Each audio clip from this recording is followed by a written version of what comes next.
الحمد لله نحمده ونستعينه ونستغفره ونؤمن به ونتوكل عليه ونعوذ بالله من شرور أنفسنا ومن سيئات أعمالنا من يهده الله فلا مضل له ومن يضلله فلا هادي له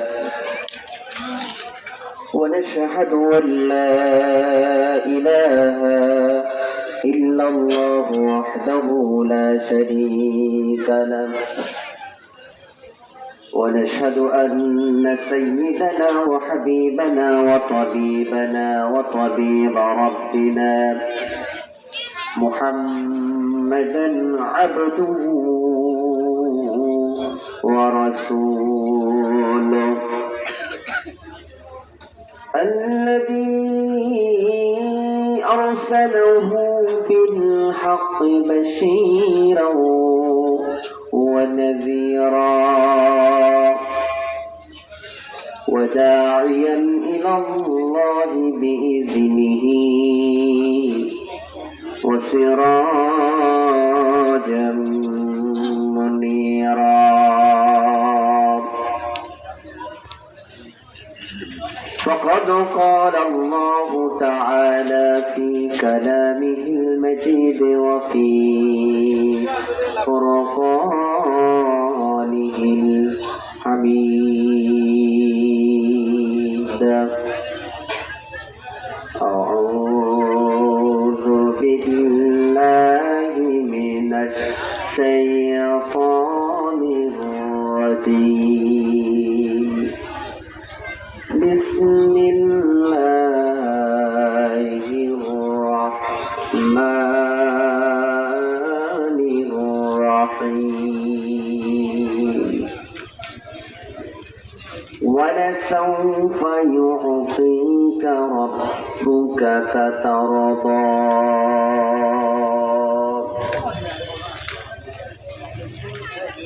وقال تعالى ألم نشرح لك صدرك ووضعنا عنك وزرك الذي أنقض ظهرك وقال تعالى في شأن حبيبه آمرا ومخبرا إن الله وملائكته يصلون على النبي يا أيها الذين آمنوا صلوا عليه وسلموا تسليما اللهم صل على سيدنا مولانا محمد وعلى آل سيدنا مولانا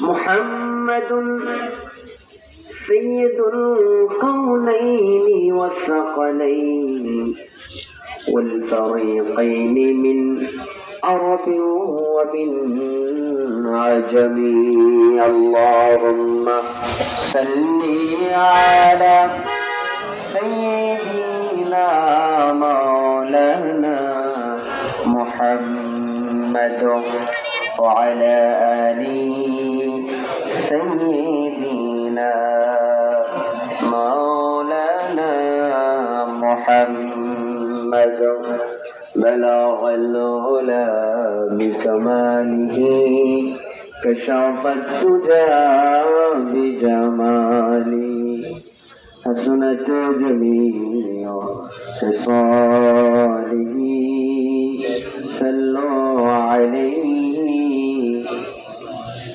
করছেন নাকি? যারা আসছেন একটু সামনের দিকে এসে বসেন। আপনারা তো প্রতিদিন আমার মানুষ, সব চেহারা বলে আমার সামনে আমি তেলাওয়াত করেছি। এই আয়াতকে সামনে রেখে আজকের মাহফিলের কিছু কথা বলবো ইনশাআল্লাহ।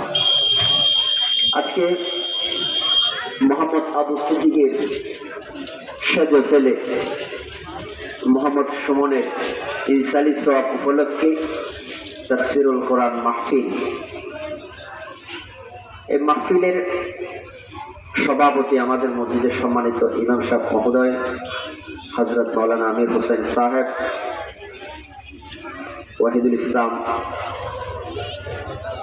জেহাদি সাহেব আলোচনা পেশ করেছেন। প্রিয় ভাই বশির আহমদ, হযরত উলামায়ে কেরাম, পর্দার অন্তরালের সম্মানিতা মা এবং বোনেরা, মাইকের মাধ্যমে শ্রবণরত ভাই এবং বন্ধুগণ, আসসালামু আলাইকুম ওয়া রাহমাতুল্লাহি ওয়া বারাকাতুহু। বিশেষ করে আমি অনুরোধ করব, আমার ডান পাশে যে সমস্ত ভাইয়েরা কোনো কাজ নেই, ওখানে বসে কথা বলার কোনো প্রয়োজন নেই। অন্তত মাহফিলের সম্মানার্থে আপনারা আপনাদের আওয়াজগুলি একটু কম করুন। আমরা কিছু কোরআনের কথা বলি। ব্যক্তিগতভাবে কোরআন কারীমের আলোচনার একটা পরিবেশ সবচেয়ে বেশি প্রয়োজন। পরিবেশ না থাকলে কথা বলা কঠিন। আজ মানুষের প্রয়োজন নেই, জীবনটা চলতেছে এমন গতিতে, কোরআনের শিক্ষা, কোরআনের প্রয়োজনীয়তা কোনো কিছুরই প্রয়োজন নাই। জীবন চলতেছে অশান্তি, দুর্গতি, নিগৃহীত, নির্যাতিত, নিষ্পেষিত জাতি হিসেবে কিংকর্তব্য বিমূঢ় একটি জাতি, যে জাতির কমন সেন্স হারিয়ে গেছে, যে জাতির সচেতনতা মাটির সাথে মিশিয়ে গেছে, পৃথিবীর ভোগ বিলাসের জন্য, পৃথিবীর আরামায়েশের জন্য পাগল পারা। আমরা যারা বসেছি শুকর আদায় করছি আল্লাহ পাকের, যে আল্লাহ পাক আমাদেরকে এখানে বসার সুযোগ দান করেছেন, কিছু কোরআনের কথা বলার এবং শোনার সুযোগ দান করেছেন। আল্লাহ তাআলা সেই শুকর আদায় করছি। আমরা সকলে পড়ছি আলহামদুলিল্লাহ। দুরুদ ও সালাম সরকারে কায়নাত হুজুরে আকরম নূরে মুজাসসাম সৈয়দুস সাকালাইন খাতামুল মুরসালিন মুহাম্মদুর রাসূলুল্লাহ সাল্লাল্লাহু আলাইহি ওয়াসাল্লাম, যাহাকে আল্লাহ পাক সর্বশ্রেষ্ঠ মর্যাদা দিয়ে, সর্বশ্রেষ্ঠ মর্যাদা দিয়ে, সর্বশ্রেষ্ঠ সম্মান দিয়ে, সবার শেষে চিফ গেস্ট হিসেবে বিশ্ব সবার সভাপতি বানিয়ে সেই কিয়ামতের ময়দানে শাফায়াতকারী হিসেবে পৃথিবীর জমিনে পাঠিয়েছেন। এর আয়াত তেলাওয়াত করেছি। রাসূল করিম সাল্লাল্লাহু আলাইহি ওয়াসাল্লামের শানে দুরূদ ও সালাম আমরা পড়ছি সাল্লাল্লাহু আলাইহি ওয়াসাল্লাম। আল্লাহ পাক সবার শেষে নবীকে পাঠাচ্ছেন। রাসূলকে সৃষ্টি করেছেন সব সৃষ্টির পূর্বে। আল্লাহ তাআলা পৃথিবীর সৃষ্টির মহৎ, পৃথিবীর সব সৃষ্টির মূল উদ্দেশ্যটা ছিল নবী করিম সাল্লাল্লাহু আলাইহি ওয়াসাল্লামের সৃষ্টি। সমস্ত নবী এবং রাসূলগণের উপরে মর্যাদা দিয়েছেন, সম্মান দিয়েছেন, এত সম্মান দিয়েছেন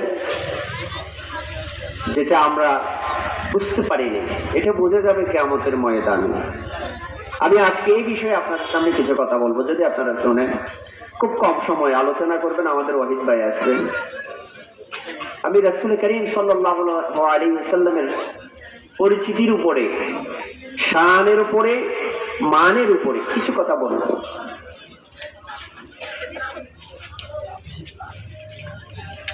আল্লাহ পাক রব্বুল আলামিন বলছেন,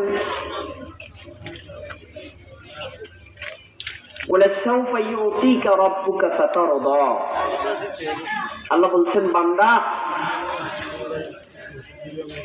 এ দুনিয়ার মানুষেরা শোনো, রাসূল আপনি শুনুন, আমি এমন কিছু আপনাকে দান করব যেটা পেয়ে আপনি অচিরে খুশি হয়ে যাবেন, সন্তুষ্ট হয়ে যাবেন।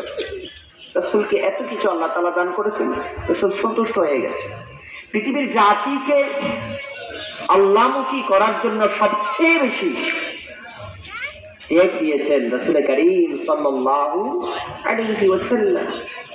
আল্লাহ পছন্দ করেছেন এবং সমস্ত জীবনের কষ্টগুলোর বিপরীতে বলে দিয়েছেন, আল ইয়াউমা আকমালতু লাকুম দীনাকুম ওয়া আতমামতু আলাইকুম নি'মাতি ওয়া রাদিতু লাকুমুল ইসলাম দীনা। আল্লাহ বলে দিয়েছেন, আপনার নিয়ামত পরিসমাপ্তি করলাম, আপনার কষ্ট সাকসেসফুল। কত মর্যাদা, কত সম্মান, কত ইজ্জত, কত শান, কত মান দিয়ে আল্লাহ পাক তার হাবিবকে পৃথিবীর জমিনে শেষে পাঠাচ্ছে। আল্লাহর হাবিবকে জিজ্ঞেস করা হলো, ইয়া রাসূলুল্লাহ, ইয়া হাবিবাল্লাহ। সাহাবায়ে কেরাম বলেন, ইয়া রাসূলুল্লাহ, আপনি কখন থেকে নবী ছিলেন? কখন আপনি নবী হয়েছেন? কখন থেকে আপনি নবী ছিলেন? আল্লাহর হাবিব বলেন, দুনিয়াতে সবার শেষে এসেছি, কিন্তু আদম আলাইহিস সালামকে সৃষ্টি করার পরেই তার মূর্তি যখন রৌদ্রের আলোতে মাটির মধ্যে গড়াগড়ি খাচ্ছিল, তখন আমি মুহাম্মদুর রাসূলুল্লাহ সাল্লাল্লাহু আলাইহি ওয়াসাল্লাম রূহানি জগতে নবী হিসেবে ছিলাম। সুবহানাল্লাহ। পৃথিবীর একেবারে শুরু আমাদের আদি পিতা, যখন আল্লাহ তাআলা আদি পিতার শরীরে প্রাণ দেন, তখনও আমাদের নবী কি ছিল? নবী ছিল। ভাইয়েরা আমার,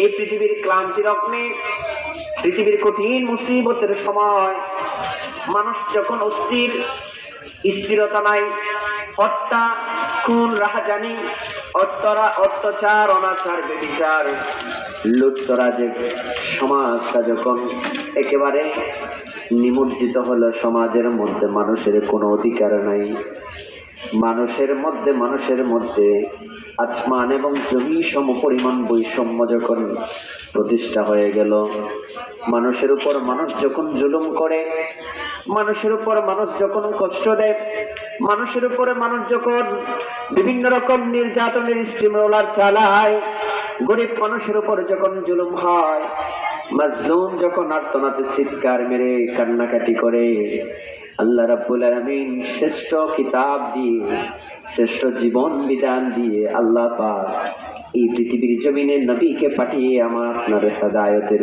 আলোকবর্তী হিসেবে আল্লাহ তাআলা বলেন, হুয়াল্লাযী আরসালা রাসূলাহু বিল হুদা ওয়া দীনিল হক লিইয়ুযহিরাহু আলাদ দীনি কুল্লিহি ওয়া কাফা বিল্লাহি শাহীদা। আল্লাহ তাআলা বলেন, তোমাদের মধ্য থেকে এমন একজন রাসূলকে পাঠালাম যে তোমাদের কাছে আমি এমনি পাঠিয়েছি বিল হুদা ওয়া দীনিল হক, শ্রেষ্ঠ সংবিধান, কনস্টিটিউশন, কোরআনে কারীম, সত্য জীবন বিধান, যেটার মাধ্যমে মানব জাতির জীবন পথ চলার গুরুত্বপূর্ণ সব সিস্টেম আল্লাহ পাক সেটার ভিতরে লিখিত করে দিয়েছেন। ওই সমস্ত কিছু দিয়ে একেবারে পরিপূর্ণ প্র্যাকটিক্যাল দিয়ে আল্লাহ পাক রব্বুল আলামিন তার হাবিবকে পৃথিবীর জমিনে পাঠিয়েছেন। সুবহানাল্লাহ। সতর্ককারী হিসেবে, সুসংবাদদাতা হিসেবে, ইয়া আইয়ুহান নাসু উবুদু রাব্বাকুম, আমরা যেন হে মানব জাতি আল্লাহর ইবাদত করো। এই ইবাদত কেমনে করব সেটা দেখানোর জন্য নবী পাঠিয়েছেন। সেই নবীকে আল্লাহ তাআলা শাহিদাও ওয়া মুবাশশিরাও ওয়া নাযীরা ওয়া দাঈয়ান ইলাল্লাহি বিইذনিহি ওয়া সিরাজাম মুনীরা। আল্লাহ পাক বলেন, আমি নবীকে পাঠালাম সুসংবাদদাতা, সতর্ককারী, জান্নাতের সুসংবাদদাতা, সুকর্মশীল মানুষদেরকে। আল্লাহ পাক বলেছেন, ইন্নাল আবরারা লাফি নাঈম ওয়া ইন্নাল ফুজ্জারা লাফি জাহিম। যারা সৎকর্মশীল তারা জান্নাতি, যারা অসৎকর্মশীল তারা জাহান্নামী। যারা ভালো কাজ করেছে তাদের জন্য পুরস্কার রয়েছে জান্নাত আল্লাহর পক্ষ থেকে, আর যারা দুনিয়ার জমিনে খারাপ কাজ করবে তাদের জন্য জাহান্নাম। এই জান্নাতের সুসংবাদ আর জাহান্নাম থেকে সতর্ককারী হিসেবে আল্লাহ পাক তার হাবিবকে দুনিয়াতে পাঠিয়েছেন হেদায়েতের আলোকবর্তিকা সিরাজাম মুনিরা ওয়া দাঈয়ান ইলা আল্লাহ বিইذনিহি ওয়া সিরাজাম মুনিরা। হেদায়েতের আলোকবর্তিকা, হেদায়েতের আলো, হেদায়েতের আলো প্রজ্বলিত করে এই পৃথিবীর জমিনের জুলুম, এই পৃথিবীর জমিনের নিষ্পেষণ, এই পৃথিবীর জমিনের হায়নার আচরণ, এই পৃথিবীর জমিনের যত বাতিল আছে, ওয়াকুল জাআল হক ওয়াজহাকাল বাতিল ইন্নাল বাতিলা কানা যাহুকা। এই দুনিয়ার জমিনের বাতিলকে দাপন করে হক প্রতিষ্ঠার মাধ্যমে যত বর্বরতা অন্ধকার আছে সবগুলিকে দাপন করে দিয়ে আল্লাহ পাক এই দুনিয়ার জমিনে আল্লাহর জ্ঞানের আলোর সৌন্দর্য প্রতিষ্ঠা করার জন্য তারা হাবিবকে পৃথিবীর জমিনে পাঠালেন। সুবহানাল্লাহ। এটা কার কথা? এদিকে কার কথা? আল্লাহর কথা। রাসূলকে তো আমরা চিনি না। আল্লাহ বলেন, বান্দা জেনে রাখো রাসূল আমিও আপনাকে চিরে এমন কিছু দেব আপনি সন্তুষ্ট হয়ে যাবেন। জিকির করেন লা ইলাহা ইল্লাল্লাহ হাসবি রাব্বি জাল্লাল্লাহ মা ফি কলবি গায়রুল্লাহ নূর মুহাম্মদ সাল্লাল্লাহু লা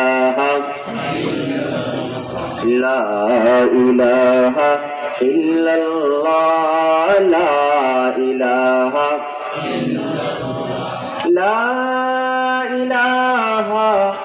ইল্লাল্লাহ মুহাম্মাদুর রাসূলুল্লাহ।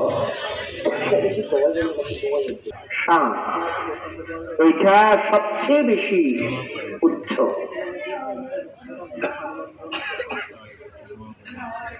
আমার ভাইয়েরা, এবার মূল আলোচনায় আসি। আল্লাহর হাবিবকে চিনতে হবে, আল্লাহর হাবিবকে আমাদের বুঝতে হবে। হাবিবকে তো চিনি নাই, এত মর্যাদা দিয়ে এত সম্মান দিয়ে আল্লাহ পাক তার হাবিবকে পৃথিবীর জমিনে পাঠালেন।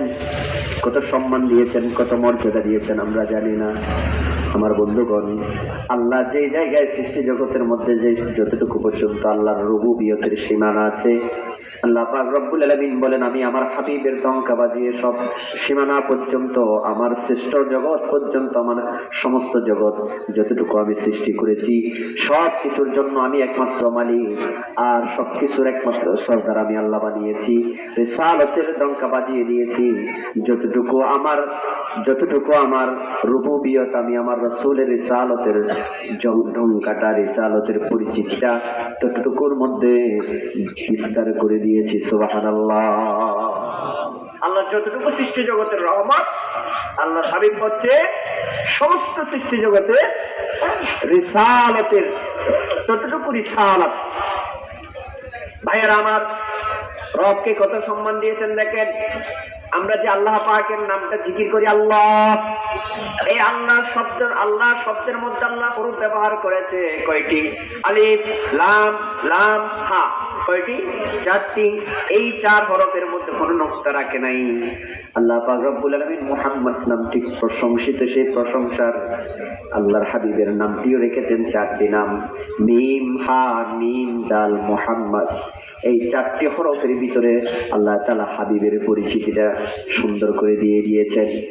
ভাইয়েরা, রাসূলের নামের উপরে মানুষের আকৃতি যেমন, একজন মানুষকে যদি আপনি শোয়ান মুহাম্মদ শব্দটি দেখা যায়, মিমটা মানুষের মাথা মনে করেন, এরপরে পেটটার দিকে যখন তাকাবেন আপনি মিম হা হাতের দিকে গিয়ে পেটটার সাথে মিলালে হাত দুইটা মিলালে আপনার হা হয়, আর মিমটা হচ্ছে আরেকটা মিম হচ্ছে আপনার পেট, ডালটা হচ্ছে দুই পাকে মিলালে একটা ডাল হয়।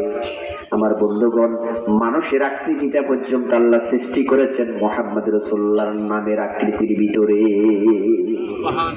এত সম্মান দিয়েছেন, এত মর্যাদা দিয়েছেন রাসূলকে আল্লাহ পাক। শুধু কি তাই, আল্লাহর হাবিবের মর্যাদা দেখেন, যে কালমা পড়ে আমরা মুসলিম হই, কালিমায়ে শাহাদা, আশহাদু আল্লা ইলাহা ইল্লাল্লাহু মুহাম্মাদুর রাসূলুল্লাহ সাল্লাল্লাহু আলাইহি ওয়াসাল্লাম। আল্লাহ বলেন, আমি 12টি ব্যবহার করেছি আমি আল্লাহর রুবুবিয়তের পরিচয় হিসেবে। লা ইলাহা ইল্লাল্লাহ, এখানে হরফ হলো 12টি। এই 12টি হরফের মধ্যে আল্লাহ পাক একটা হরফও নুকতা যুক্ত ব্যবহার করে নাই।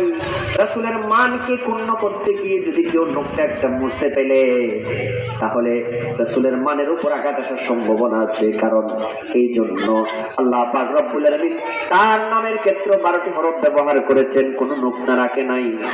কলমার শেষ অংশে রিসালাতের পরিচয় হিসেবে, রিসালাতের স্লোগান হিসেবে আল্লাহ পাক রব্বুল আলামিন তার হাবিবের 12টি হরফ ব্যবহার করেছেন, একটা হরফও নকশা ব্যবহার করে নাই। সুবহানাল্লাহ। আপনারা করে দেখবেন লা ইলাহা ইল্লাল্লাহর মধ্যে সব হরফ হচ্ছে কয়টি? 24টি। কয়টি? 24টির প্রথম 24টির অর্থ হচ্ছে আল্লাহ ছাড়া কোনো ইলাহ নেই, এটা আল্লাহর পরিচিতি। মুহাম্মদুর রাসূলুল্লাহ মানে হচ্ছে মুহাম্মদ সাল্লাল্লাহু আলাইহি ওয়াসাল্লাম আল্লাহর রাসূল। এই দুইটি বাক্যের মধ্যে হরফ ব্যবহার হয়েছে 24টি। 24টির মধ্যে 12টিতে কি নাই? নুকতা নাই। শেষের 12টিতেও কোনো নুকতা। সুবহানাল্লাহ। আর নাম মুহাম্মদ শব্দটি কোরআনে এসেছে মাত্র কয়বার? 4 বার। কয়বার? 4 বার। পুরা কোরআনে মুহাম্মদ শব্দটি কয়বার? 4 বার। আর অন্যান্য নবীদেরকে আল্লাহ তাআলা ডেকেছেন ইয়া মূসা, ইয়া আদম, ইয়া আদম, ইয়া মূসা, ইয়া ঈসা, এইভাবে নবীদেরকে সম্বোধন করেছেন। কিন্তু আল্লাহ পাক তার হাবিবকে সম্বোধন করেছেন ইয়া আইয়ুহাল মুযাম্মিল, কত সুন্দর করে মহব্বত করে ডেকেছেন, ও কম্বলওয়ালা। রাসূল যখন কম্বল পিছিয়ে আছেন তখন আল্লাহ তাআলা মহব্বতের ডাক মেরে ডাক দিয়ে বলতেছেন, ও আমার কম্বলওয়ালা। ভাই, আপনি আমার কাছের মানুষ, বন্ধু মানুষ, প্রিয় মানুষ, রাস্তা দিয়ে যাচ্ছেন, আপনার নাম ধরে ডাকি নাই, ভাই ডাকি নাই, দেখেছি ওই শালওয়ালা। এখানে আর কেউ শাল গায়ে দেয়া নাই, আপনি আছেন, আপনি ফিরে গেছেন। কত মজার একটা সুসম্পর্ক বন্ধুরে। এই দুনিয়ার জমিনে যে মানুষ যে কাজটি করে তার নামটি তার পিছনে লেগে যায়। রিক্সা চালাচ্ছে, রিক্সা চলে যাচ্ছে, রিক্সা হালি, কিন্তু ওই রিক্সার মধ্যে কোনো মানুষ নাই। আপনি যদি বলেন ও রিক্সাওয়ালা দাঁড়াও, সে দাঁড়াই যাবে। যদি ওইটুকু না বলে ওইটুকু বলেন এ রিক্সা দাঁড়াও, রিক্সা দাঁড়াই গেছে। কারণ ও রিক্সা তুমি কেন দাঁড়াইছো? কই যে আমি রিক্সা চালাতে চালাতে আমার নামটা শুদ্ধ রিক্সা হয়ে গেছে, রিক্সা বললাম আমি দাঁড়িয়ে যা। আল্লাহ বলেন ও কম্বলওয়ালা, এই কম্বল আবৃতকারী, এইভাবে মধুর ভাবে রেখেছেন ইয়া আইয়ুহান নাবিয়্যু, হে আমার নবী, হে আমার বাহক, হে আমার বার্তা বাহক। কিন্তু ইয়া মুহাম্মদ বলে কোরআনে কারীমের কোন জায়গায় আল্লাহ হাবিবকে ডাক মারে? ইয়া মূসা বলে ডাক দিয়েছেন, ইয়া ঈসা বলে ডাক দিয়েছেন, ইয়া আদম বলে ডাক দিয়েছেন। কোরআনে কারীমের প্রত্যেক নবীকে ইয়া শব্দ ব্যবহার করে ডেকেছেন। কিন্তু আল্লাহ পাক রব্বুল আলামিন কোরআনে কারীমের মধ্যে ইয়া মুহাম্মদ ডাকার ক্ষেত্রে মুহাম্মদুর রাসূলুল্লাহর শান পূর্ণ হওয়া এটাই সবচেয়ে বেশি প্রাধান্য হিসেবে হিসেব করেছে। ইয়া মুহাম্মদ ডাকেন নাই, ইয়া আইয়ুহান নবী বলেছেন। ভাইয়েরা ইয়া মুজাম্মিল, ইয়া মুদাসসির এভাবে বলেছেন, ইয়াসিন, তাহা বলেছেন। কত প্রেম রাসূলের প্রতি আল্লাহর। সমস্ত নবীদের ক্ষেত্রে একটা একটা লকব আছে, সব লকব কত সুন্দর লকব। মুসা কালিমুল্লাহ, আল্লাহর সাথে কথা বলে, ঈসা রূহুল্লাহ, আদম সফিউল্লাহ, ইব্রাহিম খলিলুল্লাহ, এভাবে এক একটা লকব দিয়েছে। কিন্তু আল্লাহর হাবিবের ক্ষেত্রে মুহাম্মাদুর রাসূলুল্লাহ সাল্লাল্লাহু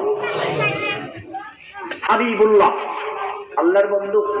অর্থাৎ সমস্ত নবীদের ক্ষেত্রে বলেছেন তারা আল্লাহর প্রতি, আর তাদের মুহাব্বত, ভালোবাসা, কথাবার্তা, প্রেম সব আল্লাহর প্রতি। আর হাবিবুল্লাহ মানে হচ্ছে দুনিয়ার সমস্ত ভালোবাসা, দুনিয়ার সমস্ত স্মৃতি সব আল্লাহর পক্ষ থেকে তার হাবিবের প্রতি। সুবহানাল্লাহ, এত মর্যাদা, এত সম্মান, এত কদর দিয়ে আল্লাহ তাআলা হাবিবকে পৃথিবীতে পাঠিয়েছেন।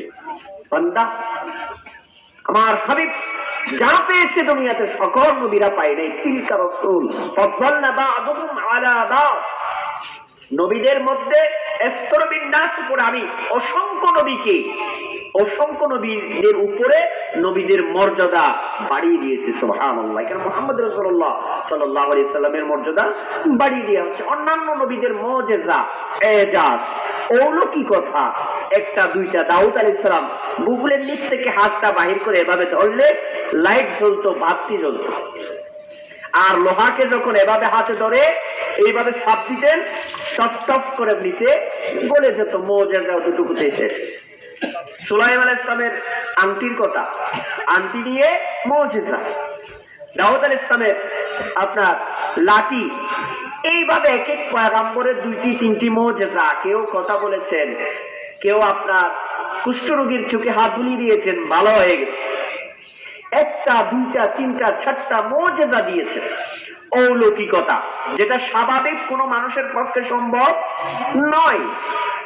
যেটা স্বাভাবিক মানুষের পক্ষে সম্ভব নয়, কিন্তু নবীদের পক্ষে সম্ভব, সেটার নাম হচ্ছে মুজিজা, অলৌকিকতা, এজাজ। এই অলৌকিকতাটা অন্যান্য নবীদের দুইটা তিনটা চারটা এভাবে দিয়েছে। হযরত মুসা আলাইহিস সালাম এইভাবে একটা দুইটা তিনটা চারটা পেয়েছে। কিন্তু মুহাম্মদ রাসূলুল্লাহ সাল্লাল্লাহু আলাইহি সাল্লামের মুজিজার হিসেব করে শেষ করা যাবে। আল্লাহ রাসূল ইশারা করেছেন, পুরো চারটা দুই টুকরা হয়ে গেছে। সুবহানাল্লাহ বলবেন। আল্লাহ রাসূল কেমন মুজিজা দেখেন। সাহাবা রাসূল প্রতিদিনই খেজুর গাছে হেলান দিয়ে খুতবা দিতেন প্রতি শুক্রবার। তখন একদিন সাহাবায়ে কেরাম বলেন, ইয়া রাসূলুল্লাহ, আমাদের তো এখন একটু সমর্থ হয়েছে, আমরা একটা মিম্বর বানিয়েছি, আপনি ওই মিম্বরে বসে খুতবা দিবেন। বন্ধুরা আমার, সাহাবায়ে কেরামরা চলে গেলেন, একটা সুন্দর মিম্বর বানিয়ে নিয়ে আসলেন। সুন্দর মিম্বরের মধ্যে আল্লাহর হাবিব বসে খুতবা দিয়ে আরম্ভ করলেন। রাসূল করিম সাল্লাল্লাহু আলাইহি ওয়াসাল্লাম ওই মিম্বরে যখন খুতবা দিয়ে আরম্ভ করলেন, ভাইয়েরা, তখন পাশে পিছনে যে খেজুর গাছে প্রতি জুমাবার দাঁড়িয়ে হেলান দিয়ে পিঠ লাগিয়ে লাগিয়ে জুমার খুতবা দিতেন, আল্লাহর হাবিবের ওই খেজুর গাছটা ছোট্ট শিশু কান্নার করার মতো করে ফি ফি করে কান্না আরম্ভ করে দিলেন। আল্লাহর হাবিব পিছনে গেলেন, আবার ওই খেজুর গাছের সাথে কথা বলে খেজুর গাছকে শান্ত করলেন। তারপরে মিম্বরের সাথে খুতবা দিলেন। রাসূল, আমরা চিনি নাই খেজুর গাছ নবী কি চিনেছেন? খেজুর গাছের সাথে পিঠ না লাগিয়ে খুতবা দেওয়ার সিদ্ধান্ত যখন রাসূল নিয়েছেন, ওই খেজুর গাছ কান্না করেছেন। বন্ধু, এবার চিন্তা করে দেখেন, এটাও রাসূল সাল্লাল্লাহু আলাইহি ওয়াসাল্লামের একটা মুজিজা। সুবহানাল্লাহ, কেমন মুজিজা! আল্লাহর হাবিবের সাহাবী হযরত জাবের বিন আব্দুল্লাহ রাদিয়াল্লাহু তাআলা আনহু রাসূলকে দাওয়াত করেছেন। দাওয়াত করার পরে এই যুদ্ধের মধ্যে, খন্দকের যুদ্ধের মধ্যে প্রায় 3000-এর কাছাকাছি সাহাবী, 3000-এর কাছাকাছি সাহাবী উপবাস কষ্ট করে রাসূলুল্লাহ মাটি কাটতেছিলেন, পরিখা খনন করতেছিলেন। হযরত জাবের বিন আব্দুল্লাহ দেখতেছেন রাসূল খিদার জ্বালা সহ্য করতে না পেরে পেটের মধ্যে পাথরে দিয়ে চাদর দিয়ে বেঁধে দিয়েছেন। পেট যেন শক্ত থাকে, খিদা থাকলেও যেমন কাজ করতে পারে, কেমন রাসূল দেখেন চিন্তা করে। তখন তিনি মদিনা কেন্দ্রিক অঙ্গরাজ্যের প্রেসিডেন্ট হওয়ার পরে শ্রমিকদের সাথে কাজ করতেছেন। সুবহানাল্লাহ। জাবের বিন আব্দুল্লাহ দেখে সহ্য করতে পারে না, গরিব মানুষ, এমন কোন সমর্থ নাই, 3000 মানুষকে খাওয়ানোর মতো পরিস্থিতি জাবের বিন আব্দুল্লাহর নাই।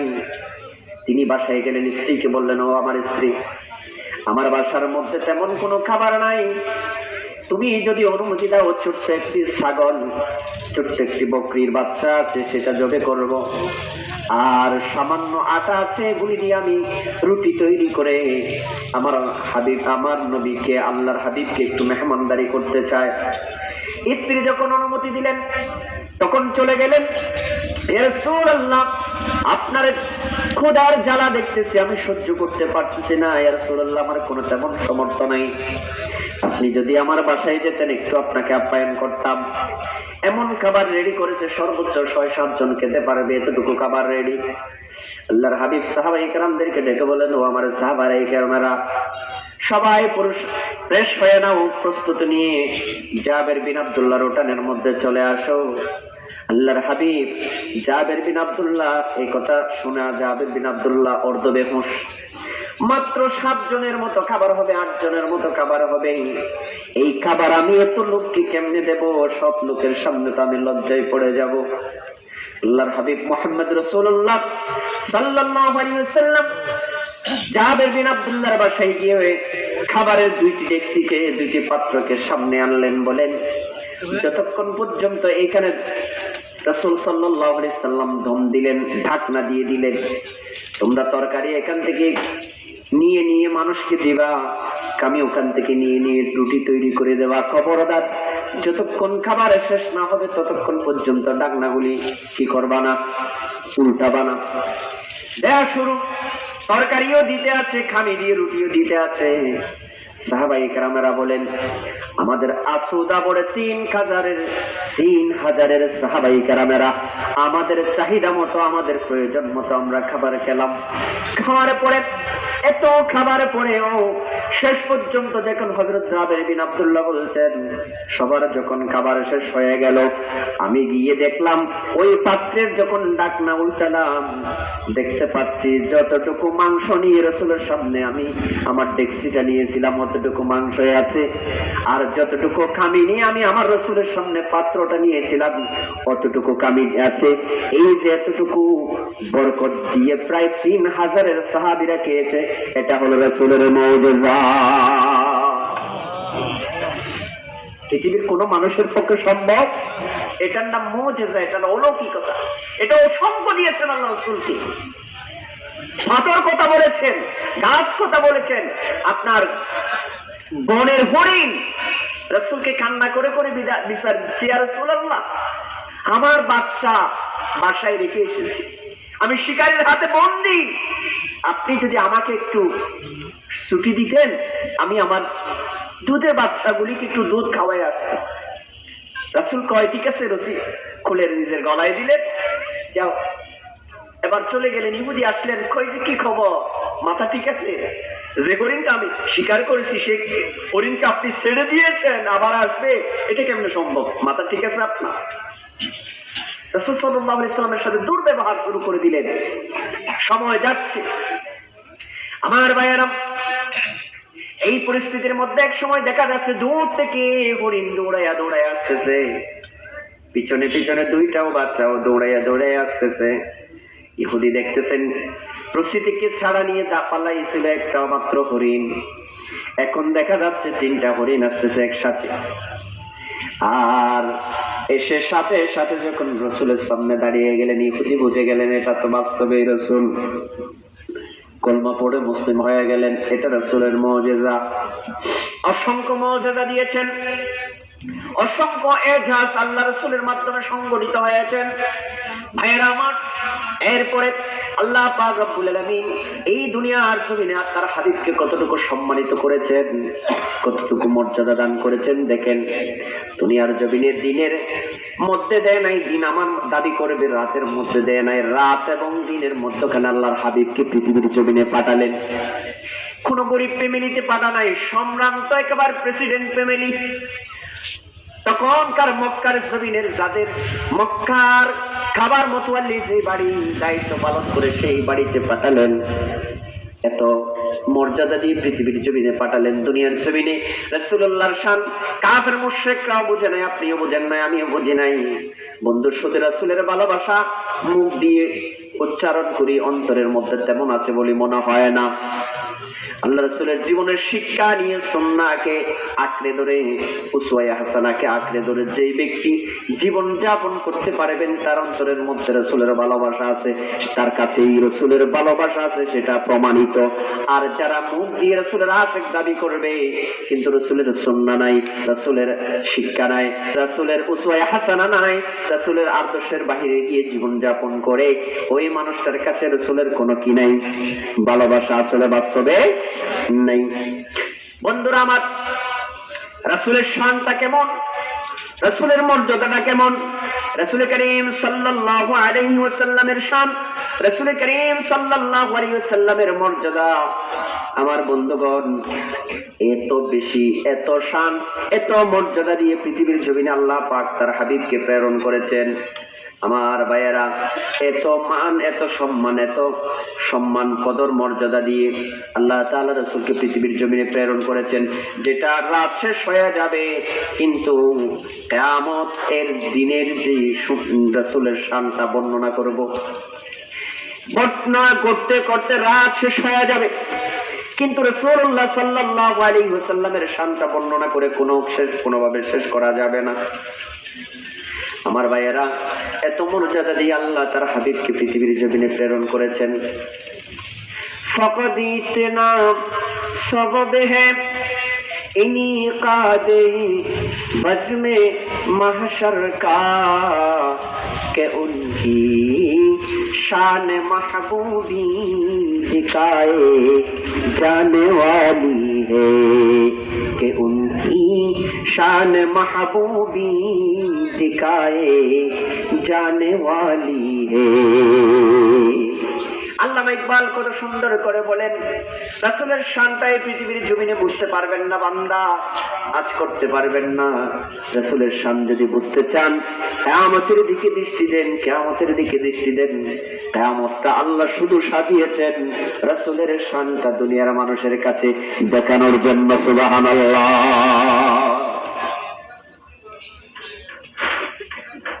কেমন কিয়ামত হবে সেই দিন, আবার বিচার কিসের প্রয়োজন? আপনি যা করতেছেন সব আমলনামায় লেখা আছে না নাই? কিরামান কাতিবিনা ইয়ালামুনা মা তাফআলুন। জীবনে যা করেছেন সব লেখা আছে, আপনার সম্মানিত লেখক প্রতিদিন লিখতেছেন, রাতেরটাও লিখতেছেন, দিনেরটাও লিখতেছেন, আড়ালেরটাও লিখতেছেন, প্রকাশেরটাও লিখতেছেন, সব লেখা, মামলাগুলি লেখা হচ্ছে। কিয়ামতের ময়দানে যখন আপনার হাতে মামলাটা দেয়া হবে, ওই মামলার মধ্যে সবকিছু লেখা থাকবে। আপনার মামলা আপনি হাতে পাওয়ার পরে জানতে পারবেন জান্নাতে যাবেন না জাহান্নামে যাবেন। আবার বিচার কিসের দরকার? এই বিচার কিসের দরকার? বিচার তো আপনার হাতে আছে, আপনি দেখলেই বুঝতে পারবেন কোন জায়গায়। প্রেসক্রিপশন দেখলে বুঝবেন আপনার শরীরে কোন রোগ। কিয়ামতের ময়দানে আপনার হাসরের আমলনামা যখন আপনি হাতে পেয়ে যাবেন তখন আপনি বুঝবেন আপনি জাহান্নামী না জান্নাতি। আপনার বিচারের কি প্রয়োজন? এই দুনিয়ায় থাকবে না যখন, দুনিয়ায় যখন ভেঙে ফেলবে, কিছুই থাকবে না। কুল্লু মান আলাইহা ফান ওয়া ইয়াবকা ওয়াজহু রাব্বিকা যুল জালালি ওয়াল ইকরাম। কিছুই থাকবে না, আসমান থাকবে না, জমিন থাকবে না। আল্লাহ পাক রব্বুল আলামিন যখন সব কিছু ধ্বংস করে ফেলবেন, আমার বন্ধুরা, চাঁদ, সূরজ, গ্রহ, নক্ষত্র, পাহাড়, নদী, নালা কিছুই থাকবে না। আল্লাহর রাগে সব মেসাকার করে ফেলবেন।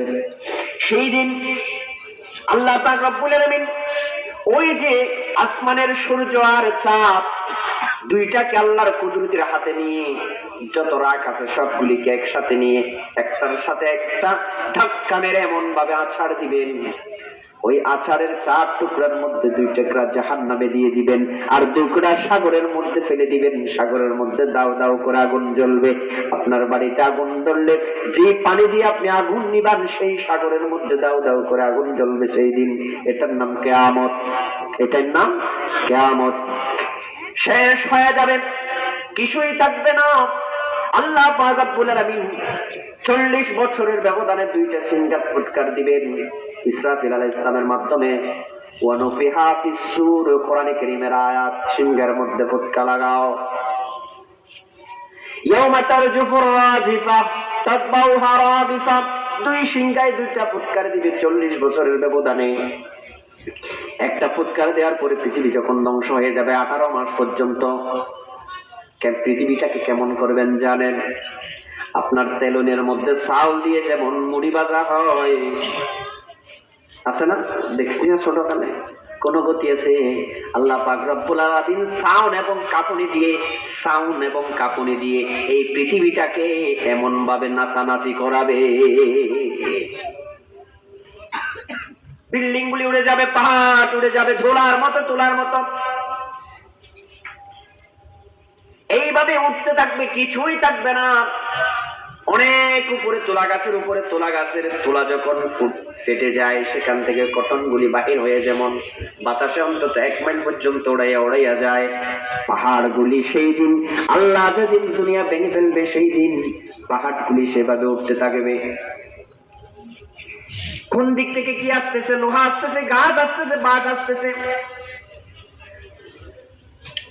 মানুষগুলি সেদিন নেশাকুরের মতো দৌড়াতে থাকবে। যার কোলে ছোট্ট মাসুম বাচ্চা আছে এমন করে ছিঁড়ে নিয়ে মাটিতে ফেলে দিবে। বাঘ ভাল্লুকগুলি মানুষের ভিতরে ঢুকে যাবে।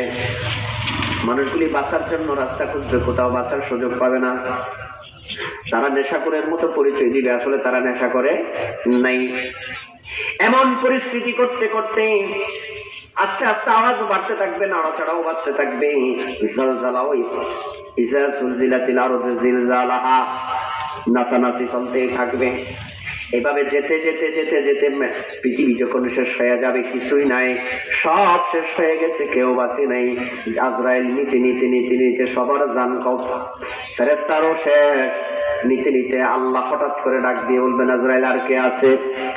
আল্লাহ আপনারা জিন বহনকারী ফেরেশতা আর আমরা বড় বড় 4 জন ফেরেশতা আছি, আর কেউ নাই। আল্লাহ বলবেন, ও আজরাইল এবার ধরো।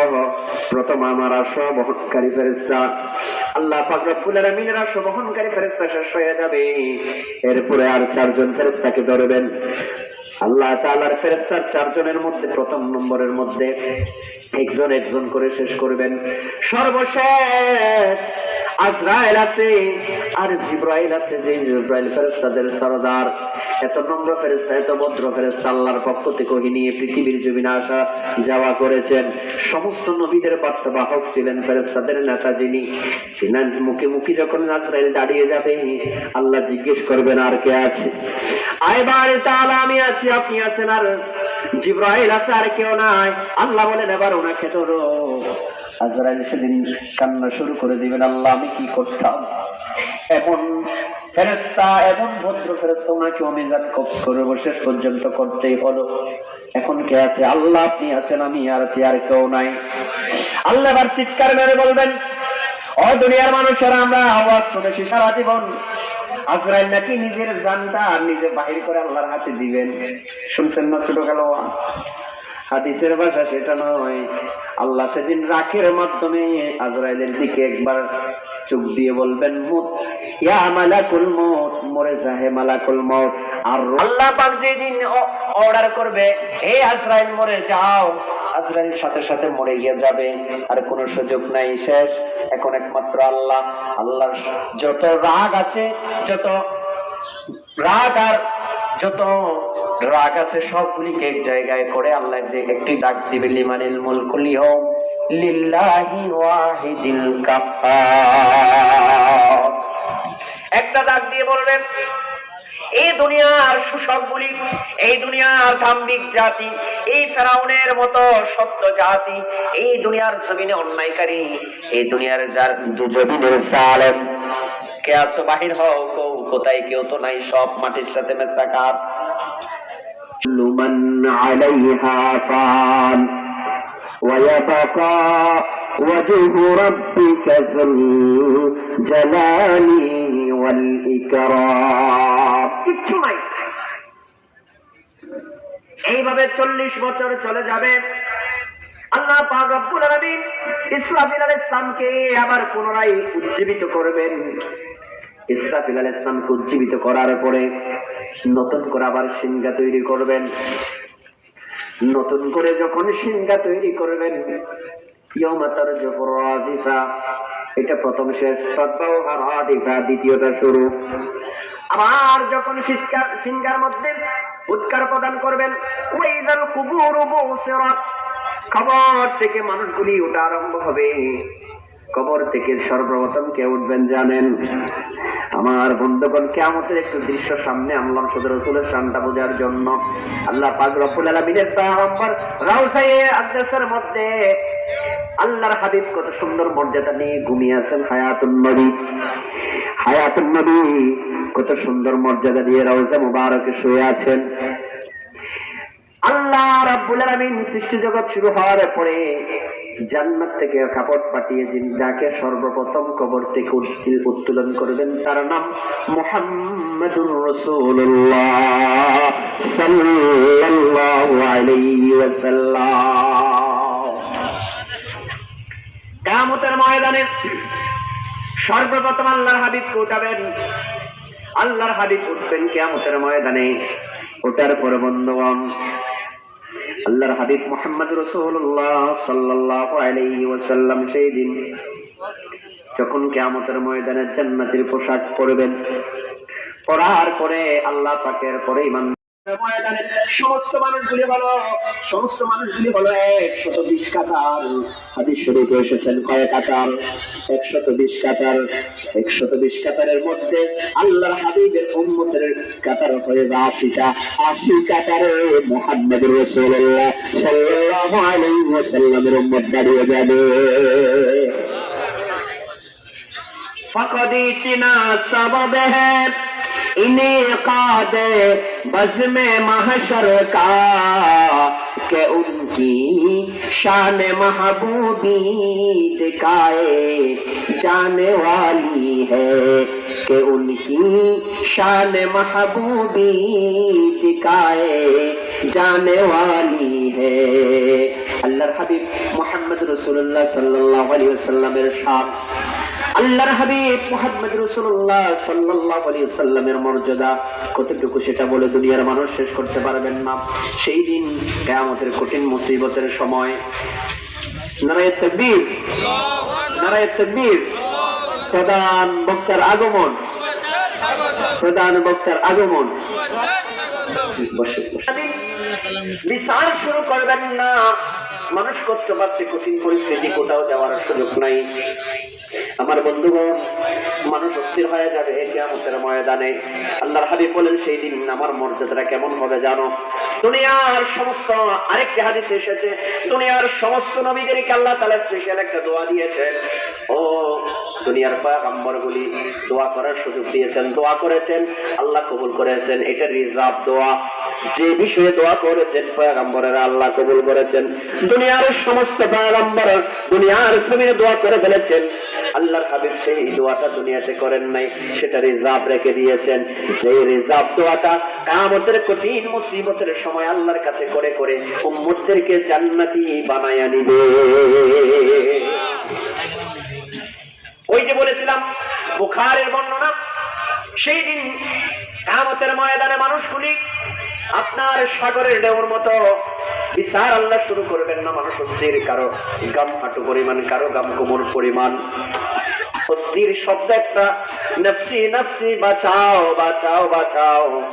আদমের কি ভাষা, ঈসার উল্লাহর কি ভাষা? মুসা কালিমুল্লাহর একই ভাষা সমস্ত পয়গম্বররা শুধু নফসি নফসি নফসি করবেন। আল্লাহর হাবিব মাকামে মাহমুদের মধ্যে সিজদায় শুধু একটি কথা বলবেন, উম্মতি উম্মতি উম্মতি। শুধুমাত্র উম্মতের মায়ায় মাকামে মাহমুদের মধ্যে সিজদায় থাকবেন। সাহাবায়ে কেরামেরা সেই দিন আল্লাহর হাবিবের হাদিস শুনছিলেন। আল্লাহর হাবিব বলেন, মানুষগুলি অস্থির হয়ে বিচার শুরু করে দেওয়ার জন্য, শাফাআতের জন্য আদম এর কাছে যাবেন। আনতাবুন নাস, এই যে মানুষটা কথা বলে কেন বারবার? লা ইলাহা লা ইলাহা ইল্লাল্লাহ লা ইলাহা লা ইলাহা ইল্লাল্লাহ লা ইলাহা লা ইলাহা। মানুষকে কষ্ট দেওয়া উচিত না, একটু একটু একটু একটু এভাবে কথা বলা উচিত না। আমি বারবার বলছিলাম সেই দিন মকামে মাহমুদে আল্লাহর হাবিব বলেন, মানুষ অস্থির হয়ে যাবে, সমস্ত মানুষগুলি কিয়ামতের ময়দানে অস্থির অস্থির হয়ে সেদিন আল্লাহকে বলার সাহস পাবে না। মানুষ সেখান থেকে একটা দল হবে, দলটা গিয়ে আল্লাহর আদম আলাইহিস সালামের কাছে যাবে। আল্লাহর প্রথম পয়গম্বর বলবেন, আনতা আবুন নাস, আপনি দুনিয়ার সমস্ত মানব জাতির পিতা। ইশফা লানা রাব্বিক, আল্লাহর কাছে একটু শাফায়াত করে দিন।